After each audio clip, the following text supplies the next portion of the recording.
नमस्कार दोस्तों, आप सभी लोगों का स्वागत है मेरे लेक्चर पर। तो आज इस लेक्चर में हम बात करेंगे स्मूथ कर्व के बारे में। लास्ट लेक्चर में मैंने आपको बताया कर्व्स एंड इट्स टाइप्स के बारे में। तो चलिए शुरू करते हैं इस लेक्चर को। तो नॉर्मली जब भी हम कहते हैं कि कोई भी कर्व आपका स्मूथ है, तो इससे आप क्या सोचते हैं? तो इससे हम सिंपली हमारे दिमाग में ये आइडिया आता है कि कर्व जो हम ड्रॉ कर रहे हैं उसमें कोई शार्प बेंड नहीं होना चाहिए, कॉर्नर नहीं होने चाहिए, ठीक है। तो इसी का मतलब ये स्मूथ है। लेकिन मैथमेटिकली हम स्मूथनेस को कैसे डिफाइन करेंगे, तो चलिए इसी लेक्चर में मैं आपको बताऊंगा। हो गया स्मूथ कर्व। तो लास्ट लेक्चर में जैसे हमने क्या देखा कि कर्व को हम पैरामीट्रिक फॉर्म में लिख सकते हैं, ठीक है। तो कर्व को हम ऐसे लिख सकते हैं कि x equal to f of t, y equal to g of t, और हमने लिखा था z equal to h of t. और x, y एंड z ये हो गए कि कर्व, क्योंकि कर्व का डेफिनेशन में मैंने क्या कहा था कि curve is a collection of order points. उन पॉइंट्स के coordinates x, y and z, इन तीन वेरिएबल को हम एक और वेरिएबल के फंक्शन के हिसाब से हम लिख सकते हैं। और f, g and h are continuous function. तो इस लेक्चर में मैं आपको curve, smooth curve in a plane, that is two dimensional plane में कर्व के बारे में हम डिस्कस करेंगे। थ्री डायमेंशनल के बारे में मैं आपको तब बताऊंगा जब मैं आपको वेक्टर के बारे में पढ़ा चुका हूँ। तो जब पहले हम वेक्टर पढ़ेंगे, उसके बाद हम थ्री डायमेंशनल कर्व के केस में भी स्मूथनेस कैसे डिफाइन करना है वो भी हम देखेंगे। तो आज इस लेक्चर में फिलहाल हम टू डायमेंशनल प्लेन में स्मूथ कर्व के बारे में डिस्कस करेंगे।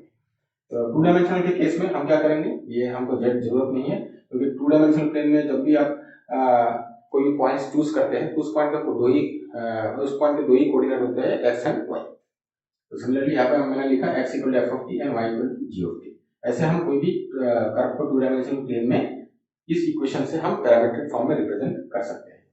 तो स्मूथ कर्व होने के लिए दो कंडीशन है। पहला, आपका कर्व सिंपल होना चाहिए। अब सिंपल कर्व के बारे में मैंने बताया था। सिंपल कर्व क्या होता है? जो कर्व अपने आप को इंटरसेक्ट नहीं करता। दूसरा कि कर्व के हर एक पॉइंट में आप टेंजेंट ड्रॉ कर पाओ। दैट मींस मैं यहाँ पे लिखता हूं, we can draw tangent at every point on the curve. We can draw tangent at every point on the curve, and the direction of tangent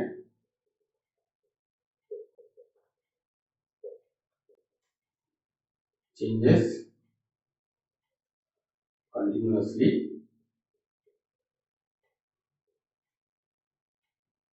as we move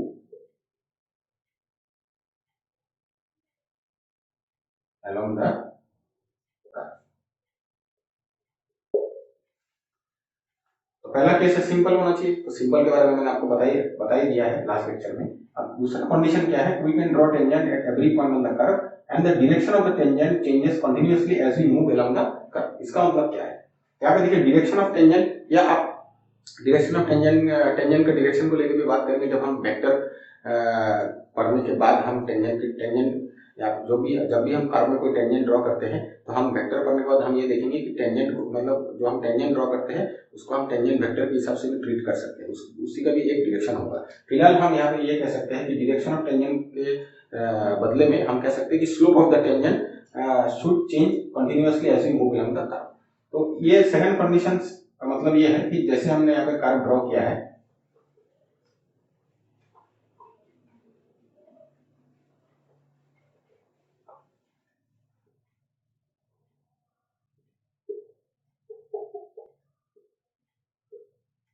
जैसे अगर हम यहाँ पे कर्व ड्रॉ करें, अब ये मेरा कर्व मैंने ड्रॉ किया है।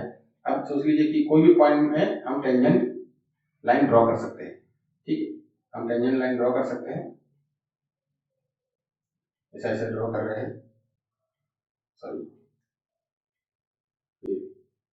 यहाँ पे ड्रॉ कर रहे हैं, यहाँ पे ड्रॉ कर रहे हैं, हम टेंजेंट लाइन हमने ड्रॉ किया है। अब क्या होगा कि जैसे जैसे हम मूव कर रहे हैं,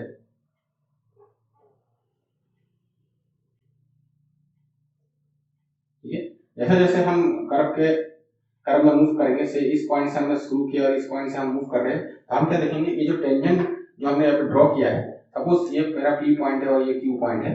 अब P पॉइंट में मैंने एक टेंजेंट ड्रॉ किया है और Q पॉइंट में मैंने यहाँ पे भी एक टेंजेंट ड्रॉ किया है। अब जैसे जैसे मैं P को Q के नजदीक लेते जाऊंगा, मैं क्या देखूंगा, ये जो मेरा टेंजेंट लाइन है इसका जो डायरेक्शन का या स्लोप का जैसे जैसे P Q के नजदीक में मूव करेगा, मेरा ये जो P में जो मैंने टेंजेंट ड्रॉ किया, ठीक है, ये भी आस्ते आस्ते Q में जो टेंजेंट है उस डायरेक्शन में मूव करना, मतलब आस्ते आस्ते जो Q में जैसे डायरेक्शन है टेंजेंट का उस डायरेक्शन में मूव करेगा और अल्टीमेटली जैसे आप P और Q सेम पॉइंट हो जाएंगे, तो ये जो मेरा टेंजेंट है it also become the same tangent जो हमारा Q में है। इसका मतलब कि जैसे जैसे हम मूव करेंगे कर्व में, हमारा टेंजेंट लाइन भी कंटिन्यूअसली डायरेक्शन चेंज करेगा। ठीक है, यहाँ पे देखिए वर्ड कंटिन्यूअस यूज किया है, यहाँ पे ऐसा नहीं कि एब्रप्ट चेंज, क्योंकि अगर आप कर्व ड्रॉ करते हैं ऐसा शार्प कॉर्नर है कर्व में, तो आप देखेंगे इस पॉइंट में टेंजेंट इस डायरेक्शन में है, सपोज इस ये आपका टेंजेंट का स्लोप है, और अगर आप थोड़ा सा इस पॉइंट से मूव करके यहाँ जाएंगे, अब यहाँ पे देखेंगे टेंजेंट का डायरेक्शन इस डायरेक्शन में है। ठीक है, तो अब यहाँ पे क्या हो रहा है, जैसे जैसे आप मूव कर रहे हैं इस कर्व में, सोच लीजिए आप ऐसे ऐसे मूव कर रहे हैं कंटिन्यूअसली, आपका हर एक पॉइंट में ये जो आपने टेंजेंट यहाँ पे ड्रॉ किया है, पॉइंट के साथ आप टेंजेंट को भी मूव कराइए, तो देखिए इस पॉइंट में आएंगे टेंजेंट ऐसा बन जाएगा स्लोली। अब जैसे इस पॉइंट के पास आ जाएंगे तो आप देखेंगे टेंजेंट भी आपका यहाँ पे जो टेंजेंट आपने ड्रॉ किया है, पॉइंट जैसे जैसे मूव करके इस पॉइंट के पास आएगा, आपका टेंजेंट भी सिंपली कंटिन्यूअसली डायरेक्शन चेंज करेगा और इस पॉइंट के पास आएगा। लेकिन आप सिंपली पॉइंट इस कर्व से लेकर अगर इस पॉइंट में आ जाएंगे करके यहाँ पे, तो आप देखेंगे यहाँ पे क्या हो गया, आपका टेंजेंट एब्रप्टली उसने डायरेक्शन चेंज कर दिया सडनली। ठीक, तो ऐसा कर्व आपका स्मूथ नहीं होता। तो कर्व स्मूथ का मतलब यही है, जैसे जैसे आप कर्व में मूव करेंगे, ऐसे मूव आप कोई भी पॉइंट सिलेक्ट कर लीजिए, आप उस पॉइंट का मूव करेंगे अलोंग द कर्व, उस पॉइंट में जो आपने टेंजेंट ड्रॉ किया है, आप देखेंगे कि उस पॉइंट का टेंजेंट भी डायरेक्शन आपका चेंज करेगा कंटिन्यूअसली, या आप कह सकते हैं slope of the tangent will change continuously. ठीक, तो इसके लिए जो मैथमेटिकल केस है, तो पहले बात मैं यहाँ पे स्लोप की बात कर रहा हूँ, तो हमें ऑब्वियस सी बात है, क्योंकि जो भी हम कर्व ड्रॉ करते हैं 2 डायमेंशनल प्लेन में, जैसे यहाँ पे y हो गया, x हो गया, यानी स्मूथ कर्व हम ड्रॉ करते हैं। ठीक है, और ये अगर मेरा सिंपल कर्व है तो इसको हम फंक्शन के हिसाब से ट्रीट कर सकते हैं। तो इसके कोई भी पॉइंट में अगर हमें टेंजेंट लाइन चाहिए, तो हम क्या करेंगे, dy dx से हम टेंजेंट लाइन का स्लोप हम कैलकुलेट करते हैं। अब सिंस यहाँ पे हमने क्या देखा, हम कर्व को पैरामीट्रिक फॉर्म में लिख सकते हैं। ठीक है, ये मैंने बता रखा है, आपने पैरामीट्रिक इक्वेशन के लेक्चर में मैंने आपको बताया है, उसका लिंक मैं अपने डिस्क्रिप्शन में प्रोवाइड कर दूंगा, वहां से आप देख सकते हैं। हम सिंपली लिख सकते हैं dy dx equal to dy dt by dx dt। ठीक है, हम ऐसे लिख सकते हैं, और या आप इसको चेन रूल से भी आप प्रूफ कर सकते हैं। कि आप सोचिए ये कर्व मेरा, सपोज आपने जो कर्व ड्रॉ किया है इसका y as a function of x लिख सकते हैं, but x is again function of t, then you can apply chain rule. चलिए मैं इसको आपको यहाँ पे सॉल्व करके बता देता हूँ। सपोज आपने ट्रीट किया कि y is a function of x and x is a function of t, y आपका x का फंक्शन है और x आपका t का फंक्शन है। तो आप क्या करेंगे, यहाँ पे सिंपली आप लिखेंगे dy dt equal to dy dx और dx बाई dt। नाउ आप यहाँ से easily dy dx equal to dy dt by dx dt आप सॉल्व कर सकते हैं। ठीक है, तो ये हमने टेंजेंट लाइन का स्लोप के बारे में लिख लिया। अब यहाँ पे क्या है, फर्स्ट ऑफ ऑल देखिए आपका स्लोप कंटिन्यूअसली चेंज होना चाहिए। इसका मतलब ये जो डेरिवेटिव की मैं बात कर रहा हूँ, ये डेरिवेटिव आपका कंटिन्यूअस होना चाहिए। अगर ये डेरिवेटिव कंटिन्यूअस होने के लिए आपको देखिए ये ऊपर का जो न्यूमरेटर में जो डेरिवेटिव है विद रिस्पेक्ट टू t और डिनोमिनेटर में जो डेरिवेटिव है with respect to t, both the derivative should be continuous. That means ये जो फंक्शन है x as a function of t, y as a function of t, ये तो curve के डेफिनेशन से x is a continuous function of t है ही, तो मैंने कर्व के डेफिनेशन में बताया था, और y is also a function of continuous function of t। But यहाँ पे एक और कंडीशन आ रहा है कि इनके जो डेरिवेटिव है देयर मस्ट, मतलब वो डेरिवेटिव भी आपका कंटीन्यूअस होना चाहिए। दैट मींस ये जो फंक्शन है, ये फंक्शन t के जो इंटरवल है उस इंटरवल के अंदर function must be continuously differentiable होना चाहिए। और दूसरा केस ये है कि दोनों डेरिवेटिव साइमल्टेनियसली जीरो नहीं होना चाहिए, क्योंकि अगर देखिए अगर ऊपर सपोज dy dt आपका जीरो है तो आपको स्लोप जीरो मिलेगा। सपोज ये dx dt not equal to zero, then you will get slope zero, तो चलता है, क्योंकि स्लोप जीरो मतलब आपका tangent line is parallel to x axis.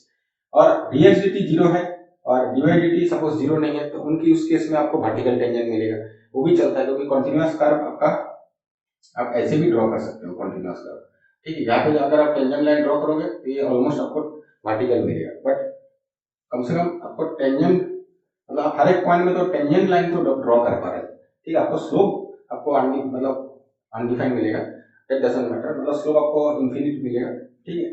लेकिन दोनों अगर 0/0 हो गए तो उस केस में हम मतलब हमें इंडिटरमिनेट फॉर्म मिलेगा। साइमल्टेनियसली अगर दोनों 0 हो गए तो उस केस में हम कुछ नहीं कह सकते कि वहां पे कॉर्नर भी हो सकता है या कस भी हो सकता है, ठीक है। तो कंडीशन ये है कि स्मूथनेस के लिए कि both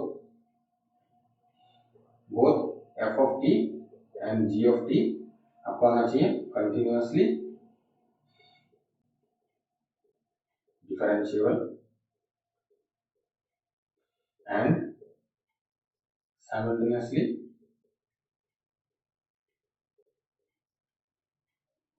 कैनॉट बी जीरो,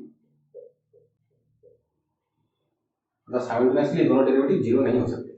तो इसके बारे में हम और भी अच्छे से समझ पाएंगे जब हम वेक्टर पहले पढ़ेंगे, उसके बाद जब हम देखेंगे कि मोशन में हम कैसे यूज कर सकते हैं वेक्टर के कॉन्सेप्ट में, तो वहां पे हम देखेंगे कि कर्व, जैसे मैंने बताया कि आप कर्व को सोच सकते हैं कि ये पार्टिकल के पाथ को आप कर्व सोच सकते हैं कि कोई भी पार्टिकल मूव कर रहा है एक पॉइंट से दूसरे पॉइंट पर, तो उसको हम उसके पाथ को हम कर्व कह सकते हैं। अब हर एक पॉइंट में जो मैंने यहाँ पे टेंजेंट ड्रॉ किया है, अब फिर आप देखेंगे वेक्टर पढ़ने के बाद कि हर एक टेंजेंट के बराबर आप जो आप टेंजेंट ड्रॉ कर रहे हो तो उस डायरेक्शन में आपको वेलोसिटी का डायरेक्शन मिलेगा, ठीक है। आप वहां पे कोई भी कर्व में कोई भी पॉइंट में अगर आप कोई भी वेक्टर ड्रॉ करते हैं तो वो वेक्टर आपको, ठीक है, टेंजेंट वेक्टर जो ड्रॉ करते हैं वो आपको वेलोसिटी का डायरेक्शन देता है, मतलब प्रोवाइड करता है, ठीक है। तो हम देखेंगे जब हम वेक्टर में आपको बताऊंगा उसके बाद हम और भी अच्छे से जान सकते हैं कि मैंने बात किया है साइमल्टेनियसली क्यों जीरो नहीं हो सकता। यहाँ पे मैंने बता दिया सिंपली कि दोनों डेरिवेटिव अगर आपका जीरो है तो 0/0 हम कह सकते हैं इंडिटरमिनेट फॉर्म, उस केस में हम कुछ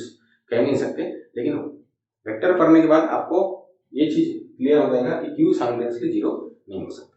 तो चलिए आज के लेक्चर में इतना ही कि कर्व हमारा स्मूथ कब होता है। तो दो कंडीशन आप जरूर याद रखिए, एक होना चाहिए कि सिंपल कर्व और दूसरा होना चाहिए कि हर एक पॉइंट में आप टेंजेंट ड्रॉ कर पाओ, दैट मीन्स dy/dx आप मतलब स्लोप आप निकाल पाओ, and slope can be infinity, ठीक है। पार्टिकल टेंजेंट हो सकता है लेकिन स्लोप आपका 0/0 फॉर्म नहीं होना चाहिए, दैट मीन्स कि एक तो स्लोप कंटिन्यूअस होना चाहिए, that means both the function must be continuously differentiable, and दूसरा कंडीशन है कि the derivative can not be simultaneously zero. यहाँ पे जो मैंने लिखा है साइमल्टेनियसली एक्चुअली फंक्शन नहीं होना चाहिए, differentiable and f prime t and g prime t cannot be simultaneously zero, cannot be simultaneously zero, ठीक है। तो अगर आपको लेक्चर अच्छा लगे तो आप शेयर करिए, सब्सक्राइब करिए, कमेंट करना ना भूलिए। Thanks for watching.